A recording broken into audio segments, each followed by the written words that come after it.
女友当着我的面和我的好兄弟热吻，只因他绑定了亲密系统，和男友亲热1天就能拿100万奖励。他嫌弃我穷酸，甩来1万块让我滚，转头把我兄弟当成了天选良缘。我没有愤怒，只觉得可笑，平静地拨通了一个电话。爸，是你赢了，他没有通过测试，我替你的回家联姻。一沓红色的钞票狠狠砸在我的脸上，还没等我回过神，女友于言已经勾着我兄弟刘浩的脖子，当着我的面吻得难舍难分。我站在原地看着这个相恋了3年的女人，就在10分钟前，她一脸狂喜地告诉我，她被天选之子砸中了。她说她绑定了系统，只要每天和男友亲热1次，就能获得100万现金。我刚想说不要太激动，明天还会有更大的惊喜时，刘浩来了，然后他们反手就给了我这样的羞辱，一吻结束。刘浩将下巴抵在于言的肩头，挑衅地瞥了我那副志得意满的模样，活脱脱一个刚得宠的小白脸。于言整理了一下裙摆，眼神里满是高高在上的嫌弃。江晨，拿着钱滚吧，现在的你配不上我。我看着散落一地的钞票，心里最后那点温情瞬间冷却成冰。于言，你认真的？他嗤笑一声，仿佛听到了什么笑话。当然是认真的。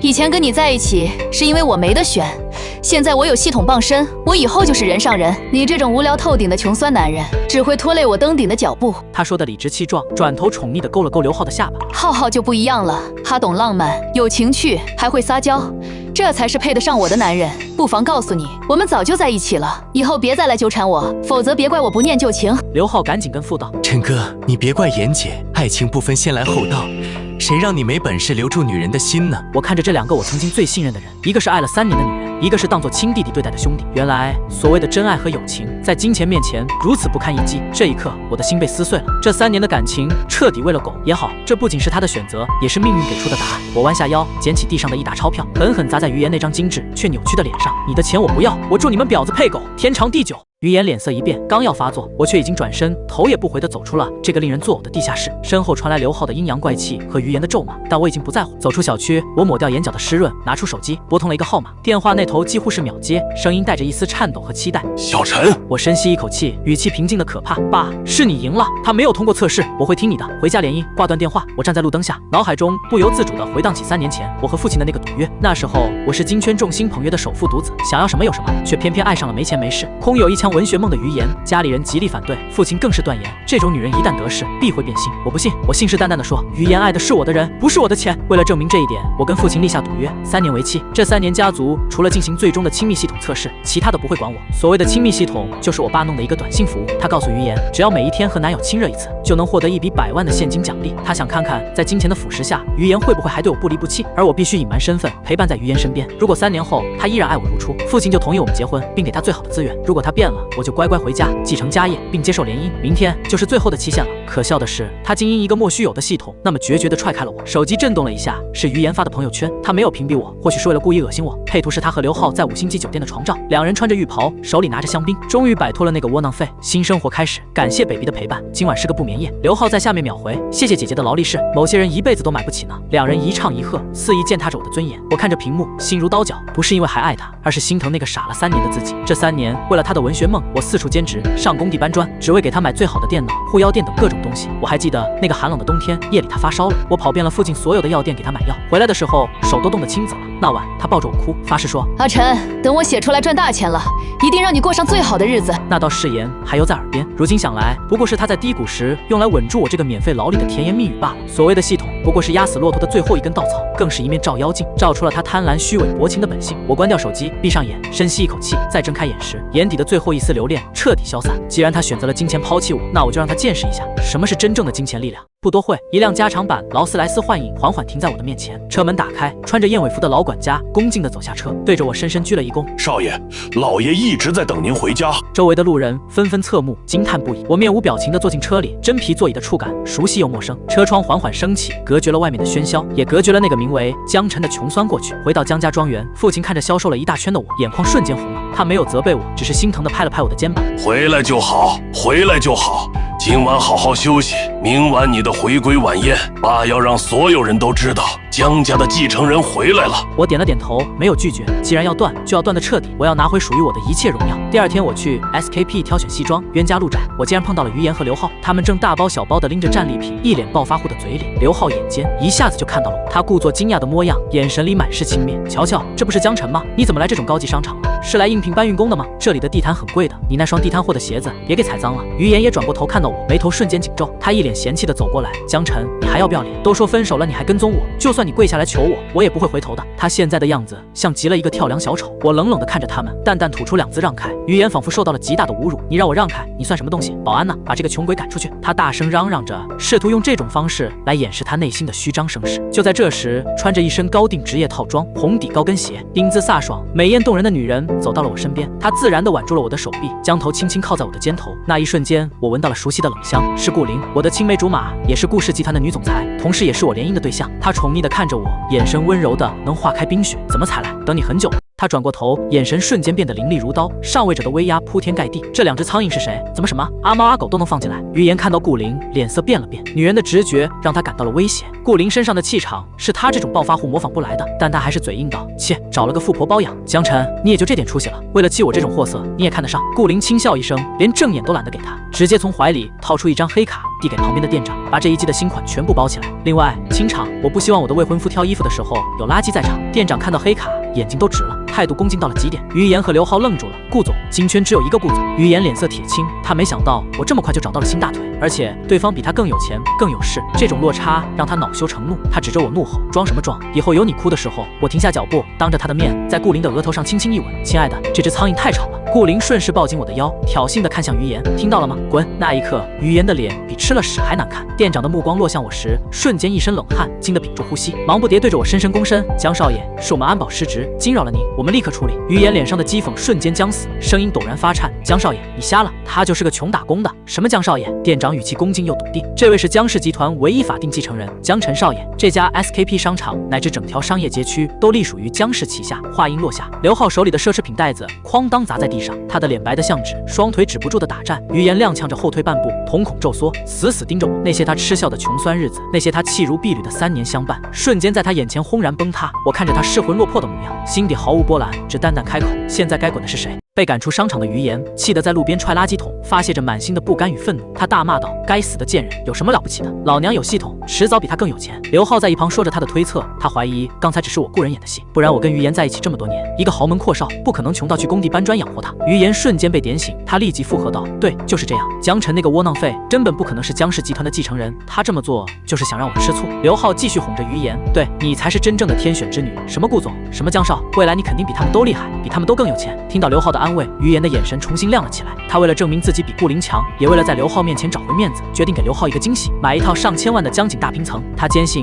只要和刘浩亲密，系统就会一直每天发钱，1天100万，1个月就是3000万，1年就是3个多亿。他带着刘浩直奔售楼处，加上今天剩余的钱，再带了一些钱后，他就直接付了首付。于言签合同的时候手都在抖，那是兴奋的颤抖。他对着刘浩激动地说：浩浩，以后这就是我们的家了。他在朋友圈疯狂炫富，晒出了购房合同，在这个城市终于有了属于自己的一席之地。某些人错过，我是他的损失。刘浩在下面评论：姐姐最棒，永远爱你。两人沉浸在即将入住豪宅的喜悦中，完全不知道悬崖就在脚下。我在江家别墅的书房里看着私家侦探发来的这些信息，嘴角勾起一抹冷笑，对我爸说：爸，那个冒充系统的短信服务可以停掉了。我爸坐在老板椅上抿了一口茶，淡淡的点了点头。既然他这么喜欢做梦，那就让他醒醒吧。第二天一早，于言醒来的第一件事就是搂过身边的刘浩。一番云雨过后，他拿起手机，满怀期待的等待那声美妙的叮100元到账。这是他每天最期待的声音。然而1分钟过去了，5分钟过去了，手机静悄悄的像块板砖。他以为是信号不好，拿着手机跑到阳台，举过头顶，还是没有任何提示。他心里咯噔一下，难道是姿势不对？随即拉着睡眼惺忪的刘浩，强行又来了一次。刘浩被折腾得直喊累，抱怨腰都快断了。于言气喘吁吁地盯着手机，依然没有任何短信提示。银行卡的余额还是那个刺眼的数字438元，冷汗瞬间浸湿了他的后背。就在他不知所措、满头大汗的时候，客厅里的电视新闻忽然插播了一条重磅消息。新闻播报说，首富江家接班人江晨结束3年基层历练，今日正式回归家族企业，接任执行总裁一职。屏幕上，我身穿高定西装，发型利落，从容自信，那张脸赫然就是那个被他嫌弃抛弃的穷酸前男友。于言手里的手机滑落在地，摔了个粉碎。他死死盯着电视屏幕，眼珠子都要瞪出来了。屏幕里的那个男人优雅从容，不可一世，和记忆里那个穿着起球卫衣给他煮泡面的江晨简直判若两人。于言满是难以置信，他暗自低吼，觉得这绝对不可能。他始终不愿相信，那个曾经的穷鬼怎么可能会是首富太子爷。他固执地认为我一直在骗他。愤怒、震惊、后悔、不甘，各种情绪像调色盘一样在他的脸上交织。但于言最先感到的是被愚弄的暴怒，他觉得自己被耍了。如果早知道我是首富太子爷，就算100个男人裸着站在他面前，他也不会劈腿。就在这时，刘浩穿着丝质睡袍走了出来，他还没看到新闻，正做着豪门男主人的美梦。他向于言撒娇，说他看中一款80万的百达翡丽，只要80万，让他今天送他。听到钱字，于言浑身一颤。现在的他别说80万，连800块都掏不出来。系统的钱断了，贷款的利息却在疯狂滚动。于言根本不敢告诉刘浩这个真相，他敷衍着刘浩，说过2天一定给他买，然后抓起车钥匙就往外冲，跟刘浩说他有急事要出去一趟。车上，于言颤抖着手拨通了我的电话，电话响了很久才接通。电话那头传来我漫不经心的声音。于言深吸一口气，努力压下心头的慌乱，摆出一副我已经原谅你的大度姿态。他说：“江晨，没想到你藏得挺深啊。行了，我知道你这么做是为了考验我。”他说：“虽然你骗了我3年，但我大人不计小人过，这次就原谅你的欺骗了。”我听着电话那头的无耻言论，差点笑出声来，问他脑子是不是被驴踢了。他语气嘲讽地问我是不是脑子被驴踢了。他似乎没听出我的嘲讽，继续自顾自地提出条件，说只要我帮他还清那些贷款，再给他1个亿作为精神损失费，他就考虑跟我复合，让我重新做他的男朋友。他还假意强调我们之间还有感情基础。听听这是人说的话吗？施舍般的语气，仿佛跟我复合是我莫大的荣幸。我对着电话冷冷地吐出2个字：傻逼，然后直接挂断拉黑，动作一气呵成。电话那头，于言听着嘟嘟嘟的忙音，气得差点把手机扔出车窗外。他怒火中烧，暗骂我给脸不要脸，还嘴硬的放话，让我别后悔。等他系统恢复了，等他比江家有钱时，他要让我跪着求他。直到现在，他还坚信系统只是暂时故障，完全没意识到那个所谓的系统根本就不存在。为了维持体面，于言回到家，对着刘浩撒了个弥天大谎。他谎称自己的资金投了高风险理财，暂时无法取出，让刘浩先拿出私房钱垫付当月的生活费与房贷。他还承诺等理财到期会10倍还给刘浩。刘浩虽满心怀疑，却还是咬着牙拿出了自己攒了好几年的私房钱。他忐忑地叮嘱于言千万不要骗自己。于言信誓旦旦地向他保证绝不会骗他。他还自诩是天选之女，语气里满是笃定。殊不知他正一步步走向深渊。随着于言的资金来源被彻底切断，他的生活迅速崩塌。高利贷公司的催收电话每天像轰炸机一样没日没夜地打进来。催收电话不仅打爆了于言的通讯录，甚至打到了刘浩父母那里。他们在电话里恶语威胁，扬言不还钱就上门泼油漆。刘浩的父母气得差点心脏病发作，当即打电话把刘浩骂了个狗血淋头。刘浩这才知道，于言口中的豪宅、豪车，全世界高利贷买的。他也终于看清，所谓的天选之女，不过是个负债累累的穷光蛋。出租屋里，刘浩发疯一样的砸着东西，他对着于言破口大骂，斥责他是个骗子。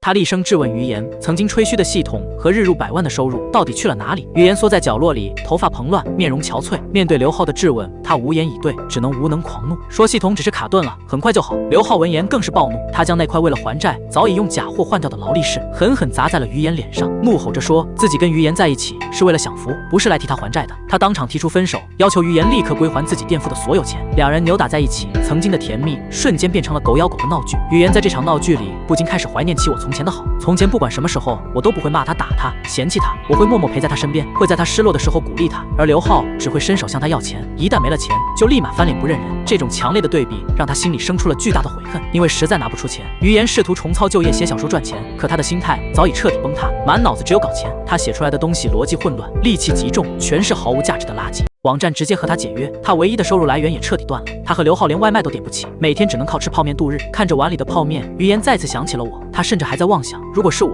一定会给他的面里加个荷包蛋。可惜从来都没有如果。就在他还沉浸在这种自我感动里的时候，我给他准备的大礼送到了。我让人查到，刘浩其实早就背着他和一个富婆有染，哪怕是在他们所谓的热恋期间，刘浩也经常去那个富婆那里过夜。我将刘浩和富婆的开房记录，以及他在兄弟群里吐槽于言的聊天记录全部打印了出来。我把这些证据打包成一个文件袋，匿名寄给了于言。聊天记录里，刘浩的话不堪入目，字字句句都在嘲讽于言愚蠢无脑，直言自己只是为了捞钱才和他在一起。看着这些铁证，于言双目赤红，额头上的青筋根根暴起。他视为真爱的小奶狗，原来从头到尾都在把他当猴耍。也是为了这个男人，他抛弃了身为首富太子爷的我，抛弃了真心待他的我。他的心态在这一刻彻底炸裂。他发出一声不似人声的尖锐嘶吼，冲进卧室，用尖利的指甲狠狠朝刘浩抓去。他厉声质问刘浩，竟敢背着他出轨。就在两人打得不可开交的时候，出租屋的门被人暴力踹开，几个闻着花臂的彪形大汉走了进来，手里都拿着钢管。为首的人冷声开口，点名找于言，让他偿还欠下的债务。于言看着躲在角落瑟瑟发抖的刘浩，又看了看凶神恶煞的债主，眼中闪过一丝极致的绝望，还有一丝逐渐滋生的杀意。高利贷的催收手段简单而粗暴。那一晚，出租屋里传出了惨绝人寰的叫声，于言被打得鼻青脸肿，连肋骨都断了2根。最后他是被逼着签下了一份如同卖身契的还款协议，才勉强保住了一条生路。利滚利之下，他的欠款已经变成了天文数字，他这辈子都不可能还清了。催收的人走后，刘浩从床底下爬了出来，见势不妙就想跑，却被于言一把抓住脚踝，狠狠摔在了地上。于言厉声质问他，事到如今还想跑到哪里去？他把所有的怨气都撒在刘浩身上，对着他又抓又踢。长期沉溺酒色的刘浩根本没有还手之力，他被于言按在地上，打得鼻涕眼泪横流。为了保命，他靠着自己那套绿茶演技，开始拼命忽悠于言。他哭喊着让于言住手，说自己有办法能救他。于言喘着粗气，眼神阴冷地追问他是什么办法。刘浩哭喊着让于言来找我求情。他说我深爱了于言3年，和他在一起时从未嫌弃过他。他说我之前和他分手只是一时气头上。他说只要于言低头认错求我，我心一软一定会帮他。他还说以我家的家底，这点债务不过是9牛1毛。于言愣住了，这话像一根救命稻草，被溺水的他死死攥在了手里。在他的认知里，我深爱了他3年，我一个堂堂江家继承人，曾为了他甘愿吃苦受累，这样的感情怎么可能说断就断？他偏执地认为我一定还在等他回头。我之前的绝情不过是因为吃醋。一番自我催眠之后，于言竟然真的信了这套说辞。他简单处理了一下身上的伤口，换了一身稍微干净的裙子，还喷了点香水。路过路边的花摊时，他花20块钱买了一束廉价的玫瑰花。随后，他拖着伤痕累累的身体来到了江家别墅的大门口。他再次拨打了我的电话，这一次我接了。电话里，他的声音颤抖，带着浓重的哭腔，看起来可怜极了。他哭着向我认错，说自己只是一时鬼迷心窍，被刘浩忽悠了。他反复强调自己最爱的人始终是我，还搬出了我们曾经一起养的流浪猫，用过往的美好回忆试图唤醒我对他的旧情。我坐在沙发上，一边吃着顾林剥好的葡萄，一边冷漠地听着，像在听一个小丑的独白。我淡淡地告诉他，我在家，有话就进来说。说完，我直接挂断了电话。门外的于言听到这句话瞬间狂喜，他觉得我愿意见他，就说明我果然还爱着他。他仿佛已经看到了债务全消、重回巅峰的画面，嘴角压不住地上扬，连身上的伤口都感觉不到疼了。保安给他放了。行。他提着裙摆，一路小跑着冲进了别墅客厅，刚喊出我的名字，脸上的笑容就瞬间僵住了。宽敞奢华的客厅里，顾林正依偎在我的怀里，他眼神温柔似水，用纤细的手指捏着一颗葡萄，正喂到我的嘴边。我们2人姿态亲密无间，宛如一对天造地设的璧人。于言手里的廉价玫瑰啪嗒一声掉在了地上。顾林缓缓抬起头，那双平日里杀伐果断的眸子，此刻冷若冰霜。他红唇轻启，问是哪来的女乞丐？只一句话就带着极强的杀伤力。顾林站起身，即便穿着居家服，那份上位者的气场也瞬间笼罩住了于言。于言不由自主地后退了2步，双腿止不住的发软。顾林上下打量了他一眼，嘴角勾起一抹轻蔑的弧度。他毫不留情地嘲讽于言长相普通，品味低俗，根本没资格看不起我。这些话像一记记响亮的巴掌，狠狠扇在于言脸上。于言涨红了脸，拼尽全力想要反驳。他叫嚣着自己是我的初恋，和我有3年的感情，不是顾林能比的。顾林正欲开口，我站起身，轻轻搂住了他的腰。我眼神平静地看向狼狈不堪的于言，开口打破了他所有的幻想。我告诉他别做梦了，顾林是我的未婚妻，我们从小青梅竹马一起长大，而他不过是我无聊时一场消遣性质的人品测试罢了。这句话堪称杀人诛心。于言瞪大了眼睛，不敢相信自己听到的内容。他歇斯底里的反驳，说我曾经承诺过这辈子只会娶她一个人。他不甘心的大喊大叫，像个疯子一样试图证明自己的价值。直到此刻，他还抱着那个系统的美梦不放，仿佛那是他仅剩的最后一块遮羞布。他还在叫嚣着自己是天选之人，只有他才配得上我。顾林像是听到了天大的笑话，轻笑出声。他走到于言面前，居高临下的看着他，眼神里满是怜悯与嘲讽。他点破了系统的真相，说那不过是我父亲为了测试于言的人品，特意让人假扮的。他说只要于言能通过测试，那个所谓的系统就会真的变成他的创业基金。可惜于言太过贪婪愚蠢，真的相信天上会掉馅饼，还为此抛弃了最珍贵的人。他还笑着说要感谢于言的愚蠢，才让他和我能这么快走到一起。轰的一声，于言如遭雷击，整个人僵在原地，大脑一片空白。他终于知道系统是假的，他一直引以为傲的金手指竟然只是一场针对他的测试。他自诩的天选之女，从头到尾都只是别人眼里的跳梁小丑。他的信仰在这一刻彻底崩塌，他喃喃自语，不肯相信这个真相，精神已经接近错乱。保镖们一拥而上，直接将他架出了江家大门。于言坐在冰冷的大街上，看着江家别墅里灯火通明，欢声笑语，悔恨如同潮水，瞬间将他彻底淹没。他偏执地想着，如果自己没有和刘浩搞在一起，如果自己能坚持到测试的最后一天，那么现在坐在别墅里享受荣华富贵的人就会是他。那几千亿的家产，那豪车豪宅，本来都该是他的，是他自己亲手把这一切都毁了。过往的回忆不断侵蚀着他的神经，他想起我给他煮的面，想起我冬天给他暖手，想起我说过只要他在我就心安。他痛哭流涕，疯狂地扇着自己的耳光，他一遍遍地骂着自己该死。这时顾林牵着我的手走出别墅散步，月光下，我们的背影被拉得很长，幸福得格外刺眼。于言躲在阴暗的角落里，远远地看着我们，眼中满是绝望，还有逐渐扭曲的疯狂。于言彻底完了。刘浩得知他没从我这里要到1分钱，直接把家里仅剩的值钱东西全部卷走了。而他因为还不起高利贷，被催收的人抓了过去。虽然没像对待男人那样被摘肾，却也被逼着去了最下等的厂子抵债。现在的他面容枯槁，双眼无神，看起来像个60岁的老太。他的精神彻底崩溃，像个疯婆子一样在城市里四处游荡。但他的心里还留着一个执念，那个执念就是我。他偏执地认为，只要我肯原谅他，一切就还有救。这天，我在公司楼下刚要上车，一个浑身散发着恶臭的身影突然冲了出来，拦住了我的去路。他疯了一样喊着我的名字，周围的保安刚要上前制止，我摆了摆手，示意他们停下。于言不顾周围人嫌弃的目光，扑通一声跪在了我面前。坚硬的水泥地上，他的膝盖重重磕下，发出一声沉闷的响声。可他仿佛感觉不到丝毫疼痛，只是不停地对着我磕头，额头很快就磕出了血，鲜血染红了脚下的地面。他哭着向我认错，求我救救他，帮他还清债务。他甚至说愿意给我当牛做马，以后只听我的话，我让他做什么都可以。曾经那个自诩清高的女作家，如今为了活下去，彻底丧失了所有的尊严。见我始终无动于衷，他彻底急了，他哭喊着说自己已经和刘浩断了联系，甚至癫狂地表示只要我愿意，他可以去杀了刘浩，以此证明自己的清白。他反复强调自己真的什么都愿意为我去做，眼睛里布满了红血丝，眼神癫狂而恐怖。这早就不是爱了，这是扭曲的占有欲，是濒死之人的疯狂反扑。周围的路人对着我们指指点点，还有人拿出手机拍照，他却毫不在意，甚至开始用过往的情分对我进行道德绑架。他反复提起我曾经说过的话，说我承诺过非他不娶，说他是我在这个世界上最重要的人。他质问我怎么能这么狠心，怎么能见死不救。我蹲下身，平视着他那张肮脏不堪的脸，我的眼里没有一丝怜悯，只有无尽的冷漠。我说，那个他的江晨，在他把钱扔在我脸上的那天就已经死了。我凑近他的耳边，用只有我们2个人能听到的声音，一字一句地告诉他真相。我说，那个短信系统本来是我父亲给他的最后一次测试，只要他再多忍耐一点点，今天江氏集团总裁夫人的位置就可能是他的，是他自己的自私贪婪无情，亲手葬送了本该属于他的未来。我说，他离1000亿资产只差了那一点点的忠诚。这句话如同晴天霹雳，狠狠劈在了于言的心上。于言彻底呆住了，原来他真的只差那么一点点，那种巨大的落差带来的痛苦比杀了他还要难受。他发出了野兽般的嘶吼，双手疯狂地抓着自己的头发，整个人在地上不停打滚，悔恨、痛苦、绝望在这一刻将他彻底吞噬。他绝望地看着我转身离去的背影，那是他此生再也触碰不到的光。他终于明白，自己失去的不仅仅是一个男朋友，而是本该属于他的整个人生。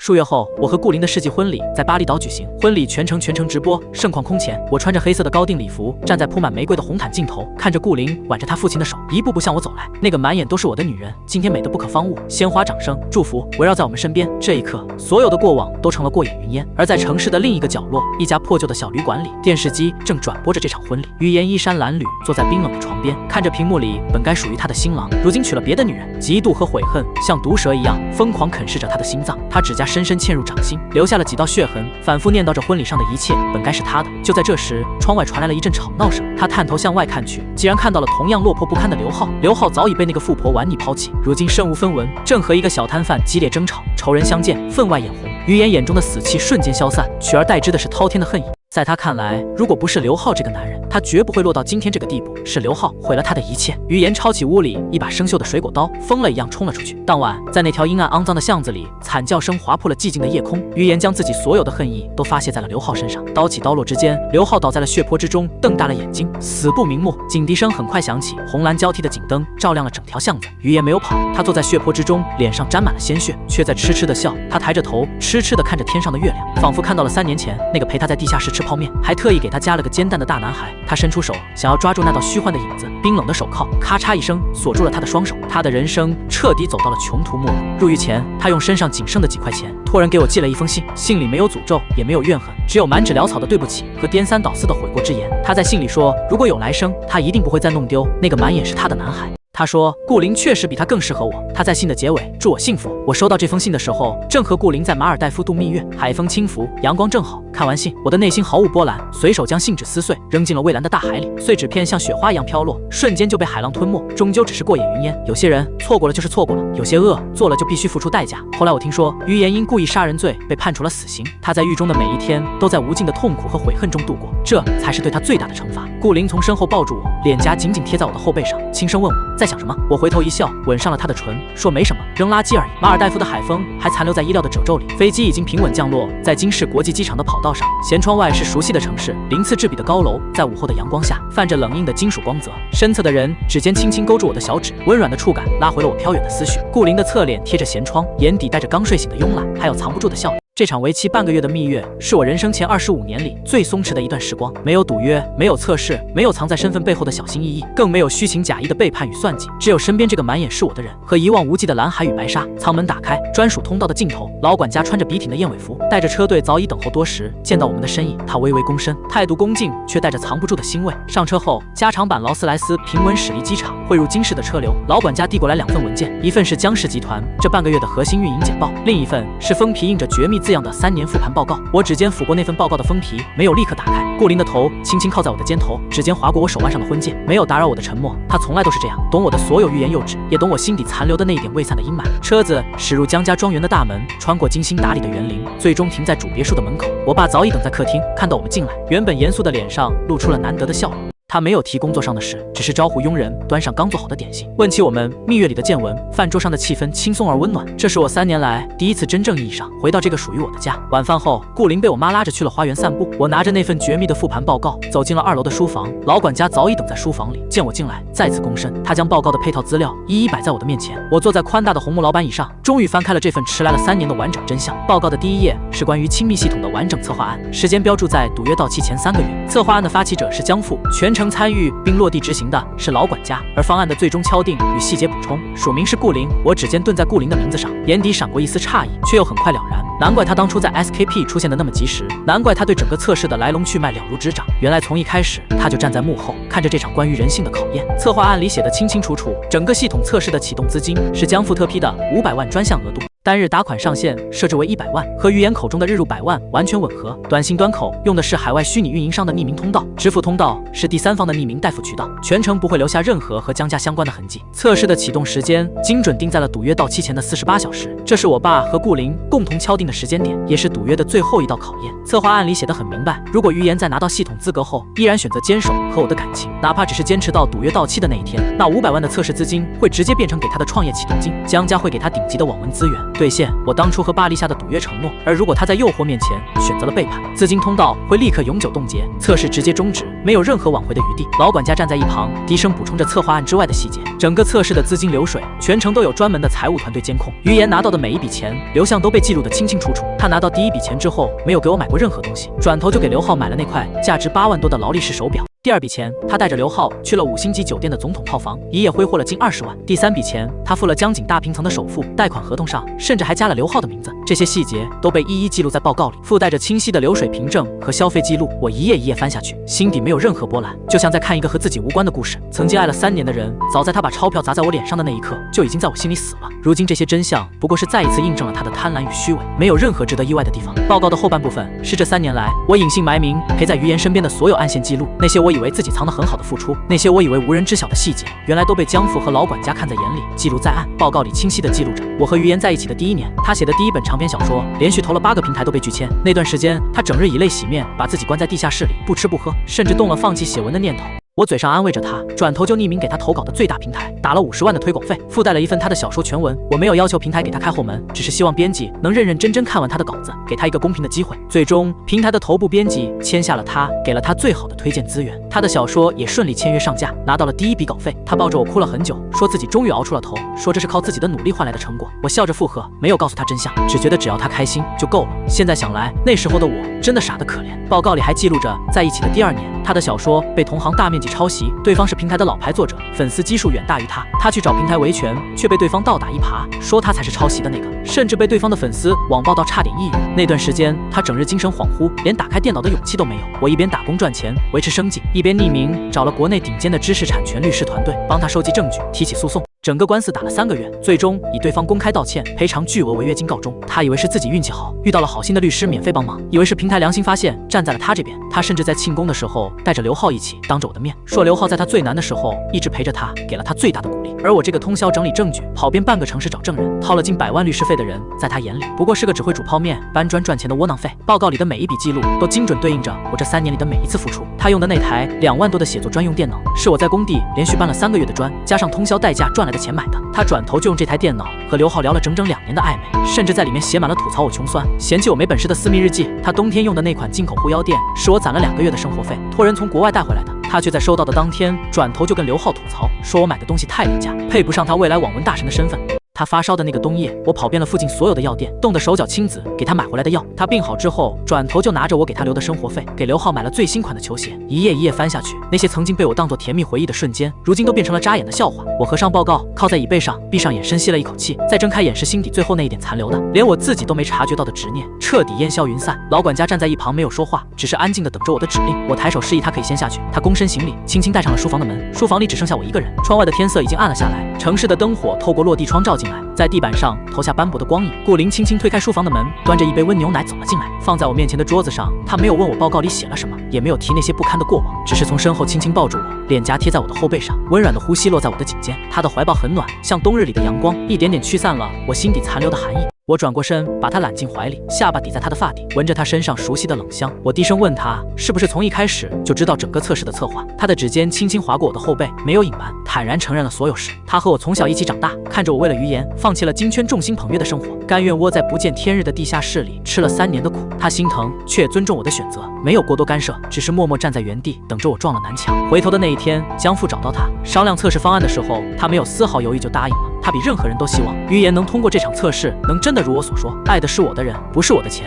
那样我这3年的苦就不算白吃。可他也比任何人都清楚，像于言那样的人根本经不住金钱的诱惑。他在商场的出现不是巧合，是他早就等在那里。他怕我被那2个人羞辱，怕我受委屈。他清场的那句命令，他挽着我手臂的那个动作，不是为了演戏给于言看，是他发自内心的想护着我。我抱着他，收紧了手臂，心底涌上一股难以言喻的暖意。原来在我傻乎乎的为别人付出一切的时候，一直有人在背后默默守护着我，等着我回头。我低头吻上他的唇，这个吻没有试探，没有敷衍，只有满心的珍惜与爱意。窗外的夜色渐浓，书房里的灯光暖黄，怀里的人温热柔软。我终于明白，真正的爱从来都不是单方面的卑微付出，不是自我感动式的牺牲，而是平等的双向奔赴。是你懂我的付出，我惜你的深情。第二天一早，我正式到江氏集团总部上任，接任执行总裁一职。顶层的总裁办公室视野开阔，能俯瞰整个京市的繁华。顾林比我先到一步，已经帮我把办公室里的一切都打理好了，连咖啡的口味都调得刚刚好。他的顾氏集团和江氏集团有多年的战略合作，他的办公室就在这栋楼的隔壁。上班的第一天就迎来了第一场硬仗，江家的几个旁支叔伯借着我3年不在集团，不熟悉业务的由头，联合起来，在董事会上发难，想要夺走我手里的实权。他们准备了厚厚的一摞资料，细数着我这3年的不务正业，质疑我的能力，甚至暗戳戳地提起我被于言抛弃的事，试图以此来打压我。会议室里的气氛瞬间降到了冰点，所有人都屏住呼吸，等着我的反应。我坐在主位上，面无表情地听完了他们所有的发难，没有丝毫的怒意。顾林坐在我身边，指尖轻轻敲着桌面，眼神冷冽，上位者的威压铺天盖地，压得那几个旁支叔伯脸色发白。我没有跟他们废话，直接让助理把一摞资料甩在了会议桌上。资料里是这3年来他们利用职务之便中饱私囊，转移公司资产，和外部公司勾结损害江氏利益的所有证据。每一笔都清清楚楚，附带完整的流水和凭证。这些证据是老管家在我回归之前就已经派人收集好的，只等我上任的这一天一次性清算。那几个旁支叔伯看着桌上的证据，脸色瞬间惨白，浑身发抖，一句话都说不出来。我冷冷地看着他们，没有丝毫留情，直接当场罢免了他们在集团里的所有职务。我收回了他们手里的所有股份，情节严重的直接移交司法机关处理。整个过程干净利落，没有拖泥带水。会议室里的其他董事看着我的手段，再也不敢有任何质疑，纷纷表态支持我的所有决策。一场原本针对我的夺权风波，最终变成了我立威的战场。散会后，顾林跟着我回到办公室，笑着给我倒了一杯咖啡，眼底满是欣赏。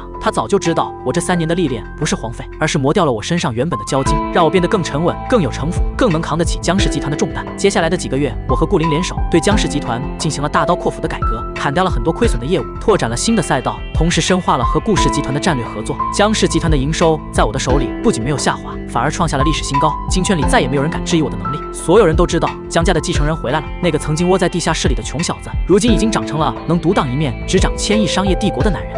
日子一天天过去，我和顾林的感情也在日复一日的相处中越来越深。我们会一起上班，一起下班，一起在周末的时候去郊外的马场骑马，去周边的古镇散心。他懂我所有的商业规划，我也懂他所有的小脾气和小爱好。我们是商场上并肩作战的伙伴，也是生活里相濡以沫的爱人。这场原本被家族安排的联姻，最终变成了双向奔赴的爱情。我爸看着我们的状态，彻底放下了心，慢慢把集团的所有实权都交到了我的手里，自己则退居2线，开始享受退休生活，专注于慈善和收藏。老管家依旧守在江家庄园里，把家里的一切打理得井井有条。看着我和顾林的日子过得越来越好，脸上的笑容也越来越多。偶尔我会从助理递过来的报告里看到关于于言和那些相关人的消息，每一次我都只是扫一眼就随手放在一边，心底没有任何波澜。直到半年后，我收到了法院的判决书副本，是关于于言故意杀人案的一审判决，正如我之前安排的那样。没有过多的媒体曝光，没有沸沸扬扬的舆论，整个庭审过程低调而合规。最终的判决结果是无期徒刑，而非原来里的死刑。这是我特意让律师团队跟进的结果，不是我对他还有什么旧情，而是我不想让他用死亡来解脱，我要他活着。在监狱里日日夜夜，看着我和顾林的人生越来越耀眼，看着他自己亲手葬送的一切，在无尽的悔恨里度过余生，这才是对他最大的惩罚。判决书下来的那天，顾林陪我坐在露台的藤椅上，看着远处的夕阳，没有多说什么，只是紧紧握着我的手。他知道，从这一刻起，那段不堪的过往才算真正的彻底落幕。我转头看着他，笑着吻了吻他的额头，告诉他我早就放下了，真的放下了。那个爱了于言3年的江晨，早就死在了那个他把钞票砸在我脸上的下午。现在活着的是江氏集团的执行总裁，是顾林的丈夫，是一个全新的为自己而活的人。接下来的日子里，我陆续收到了所有相关配角的结局消息，每一个都有了属于自己的闭环。首先是刘浩的父母，他们在得知刘浩的死讯，还有他生前做的那些龌龊事之后，一夜白头。刘浩生前不仅跟着于岩借了高利贷，他还偷偷以父母的名义在外面借了不少小额贷款。他死后，所有的债务都落到了他父母的头上，两个老人一辈子攒下的积蓄全部被用来还债。他们还变卖了他们在京市唯一的一套老房子。最终，他们拿着仅剩的一点钱回了老家的乡下，再也没有踏进京市半步。听说他们在乡下闭门不出，从不和邻居来往，一辈子都活在儿子带来的羞耻与债务里。然后是那个富婆王姐，她当初和刘浩搞在一起，不仅仅是贪图玩乐，更是借着刘浩的手做了不少非法经营和洗钱的勾当。刘浩死后，警方顺着他的线索查到了王姐的头上，她名下的所有资产全部被冻结，公司被查封，最终因非法经营罪、洗钱罪被判处有期徒刑12年。他一辈子攒下的家底一夜清零，最终落得个锒铛入狱的下场。还有那个暴力催收的高利贷团伙。他们在于岩出事之后，不仅没有收敛，反而变本加厉，继续用暴力手段催收其他借款人的债务，最终闹出了事，被警方盯上。警方顺着线索一举打掉了这个涉黑的高利贷团伙，查获了大量的赃款赃物，核心成员全部被判处重刑，整条黑色产业链被彻底铲除。那些曾经跟着他们为非作歹的小喽啰，也都受到了应有的惩罚。于岩曾经的网文编辑也没有落得好下场，平台在内部审计的时候，查出了他当初收了我的匿名推广费，违规给于岩开推荐资源的事，还查出了他利用职务之便收了不少作者的好处费，违规操作榜单。最终他被平台直接开除，还被列入了整个网文行业的黑名单，再也无法在这个行业里立足。听说他后来换了好几个行业，都做得一塌糊涂，最终只能回了老家，找了个普通的文员工作，一辈子都无法再实现他当初想当金牌编辑的梦想。江家那几个当初在董事会上发难的旁支书国，也都得到了应有的惩罚。情节较轻的被罢免了所有职务，收回了大部分股份，他们只能靠着仅剩的一点分红，浑浑噩噩的过日子。情节严重的被移交司法机关之后，因职务侵占罪、非国家工作人员受贿罪被判处了有期徒刑，锒铛入狱。整个江家再也没有人敢有任何疑心，彻底安分了下来。所有的人和事都尘埃落定，善恶终有报。我偶尔会收到监狱那边传来的关于于岩的消息。刚入狱的时候，他整个人处于疯癫的状态，整日里胡言乱语，嘴里反复念叨着系统前还有我的名字。他不服从监狱的管理，和同监室的人打架，被关了好几次禁闭。他始终不愿意接受现实，始终觉得自己的系统只是暂时出了故障，始终觉得我还爱着他，总有一天会去监狱里救他出来。他甚至托人带话出来，说只要我愿意救他出去，他愿意做任何事，哪怕是给我和顾灵当保姆、当佣人，都心甘情愿。这些话传到我耳朵里的时候，我只是淡淡一笑，没有任何回应。他到死都不明白，我从来不是因为他做错了一件事而抛弃他，而是因为他从头到尾都没有真正爱过我。他爱的从来都是能给他带来好处的人，当初是能给他免费当劳力，给他兜底的穷小子江辰，后来是能给他带来100万日入的系统，再后来是能给他还债、救他出苦海的首富太子爷江辰。他从来没有爱过我这个人。入狱1年后，他终于慢慢接受了现实，不再疯癫，不再胡言乱语。他开始服从监狱的管理，按时参加劳动改造，只是整个人变得沉默寡言，眼神麻木，再也没有了当初那副自诩清高、高高在上的样子。他在监狱里做着最基础的缝纫工作，每天重复着机械的动作，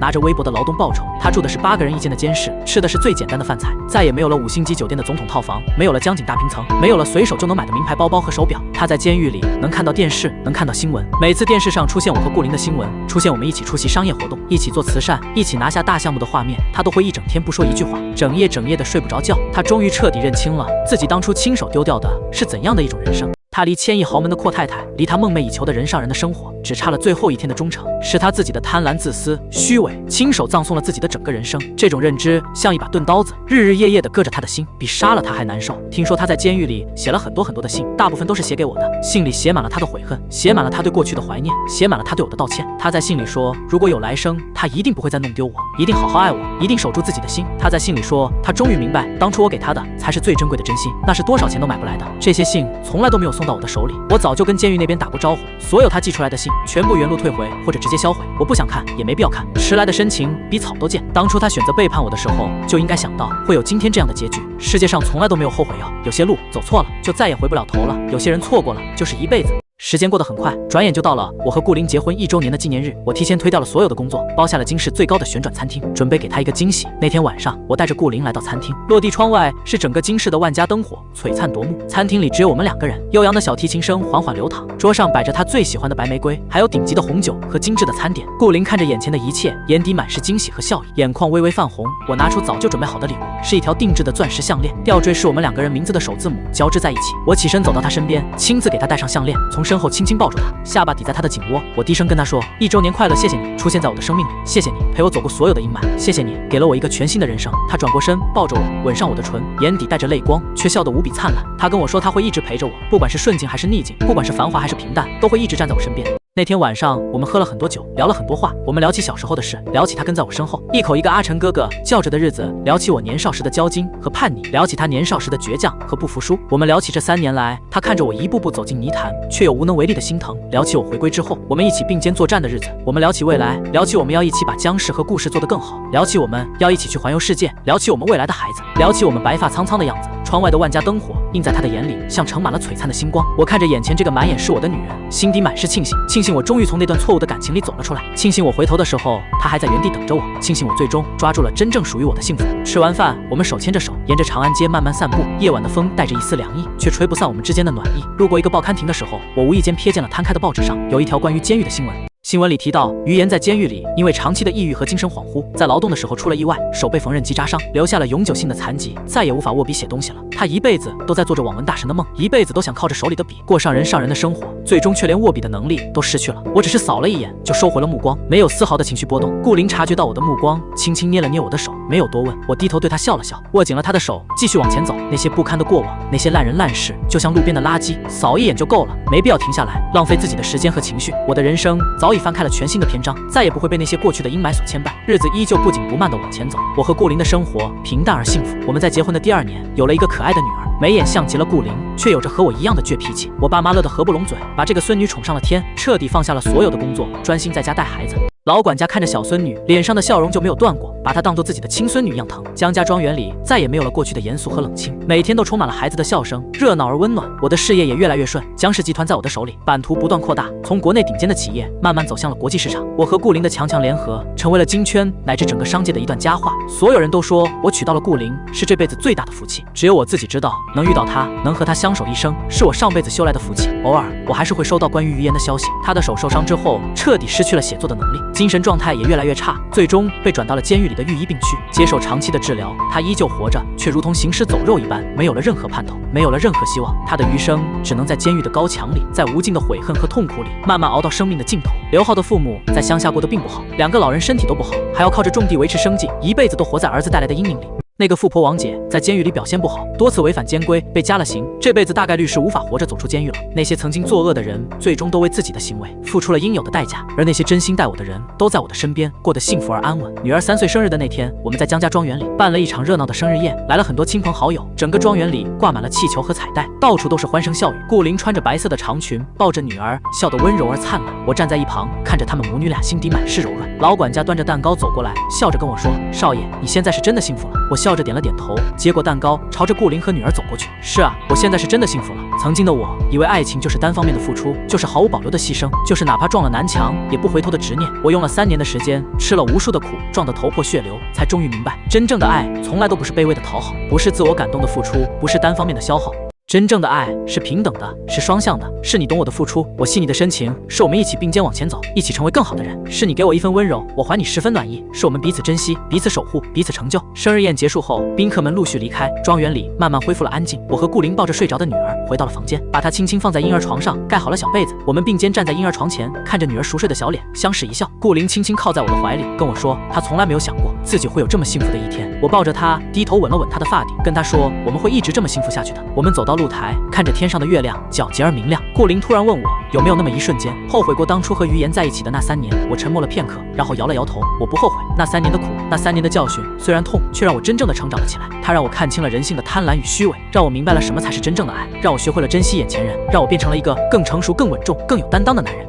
如果没有那3年的历练，我可能还是那个骄矜任性的豪门少爷，永远都无法真正扛起江氏集团的重担，也永远都不会懂得顾林给我的这份爱有多么珍贵。人这一辈子总会走错几步路，总会爱错几个人，重要的不是沉湎于过去的错误和悔恨里，而是及时止损，及时回头，抓住真正属于自己的幸福。顾林抬头看着我，眼底满是温柔，踮起脚尖吻上了我的唇。晚风轻轻吹过，带着院子里的花香，天上的星星一闪一闪，温柔而浪漫。我抱着怀里的人，看着远处的万家灯火，心底一片安宁。那些曾经的背叛与伤害，那些曾经的痛苦与执念，都已经随着时间的流逝烟消云散，它们变成了我人生里的一道印记，提醒着我要珍惜当下，要珍惜眼前人，要好好爱自己，好好爱那个满眼是我的人。后来的很多年里，我和顾林依旧携手并肩，走过了1年又1年。我们的女儿慢慢长大，聪明伶俐，活泼可爱，成了我们2个人的掌上明珠。我们又有了一个儿子，沉稳懂事，像极了小时候的我。一家4口，日子过得平淡而幸福，热闹而温暖。有一年的冬天，下了很大的雪，整个江家庄园都被白雪覆盖，银装素裹，漂亮极了。我和顾灵带着2个孩子在院子里堆雪人、打雪仗，笑声传遍了整个庄园。玩累了，我们回到屋里，佣人端上了热腾腾的红糖姜茶和刚烤好的点心。顾灵靠在我的身边，看着窗外的大雪，跟我说：“真好。”我握着她的手，笑着点头：“是啊，真好。”窗外大雪纷飞，屋内温暖如春，爱的人在身边，孩子在闹，长辈在笑，这就是我想要的最圆满的人生。我终于明白，人生这趟旅程，总会遇到错的人，总会走弯路，总会有阴霾，但只要你及时止损，只要你心怀善意，只要你愿意回头，总会有一个人站在灯火阑珊处，等着你，爱着你，给你一个温暖的家。而那些走错的路，爱错的人，最终都会变成你成长的勋章，让你更懂得珍惜，更懂得如何去爱。往事暗沉不可追，来日之路光明灿烂。我的故事早已落幕，而我的人生才刚刚开始。